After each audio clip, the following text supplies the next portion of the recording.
روایت میں آتا ہے کہ ایک روز امام حسن اور حسین گھر میں کشتی کرنے لگے تو نبی کریم صلی اللہ تعالیٰ علیہ وسلم بھی وہیں پر جلوہ فرما ہے اور حضرت فاطمہ رضی اللہ تعالیٰ عنہا بھی موجود ہیں۔ تو نبی کریم صلی اللہ تعالیٰ علیہ وسلم ارشاد فرمانے لگے امام حسن کو کہ اے حسن حسین کو پکڑ لو۔ تو حضرت فاطمہ رضی اللہ تعالیٰ عنہا عرض کرنے لگی یا ابا جان، اے نبی کریم صلی اللہ تعالیٰ علیہ وسلم، آپ بڑے کو کہہ رہے ہیں کہ چھوٹے کو پکڑ لو۔ تو نبی کریم صلی اللہ تعالیٰ علیہ وسلم اس بات پر تبسم فرمایا اور ارشاد فرمایا کہ فاطمہ دیکھو تو صحیح، جبرائیل امین بھی تو حسین کو کہہ رہے ہیں کہ حسن کو پکڑ لو۔ سبحان اللہ۔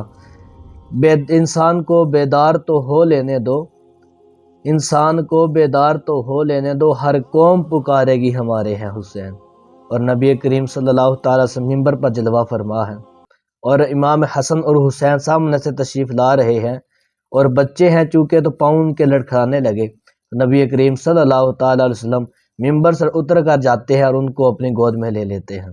اتنی والہانہ محبت کیا کرتے تھے اپنے نواسوں کے ساتھ کہ نبی کریم صلی اللہ تعالیٰ علیہ وسلم نے ارشاد فرمایا کہ ان الحسین منی و انا من الحسین، حسین مجھ سے اور میں حسین سے ہوں۔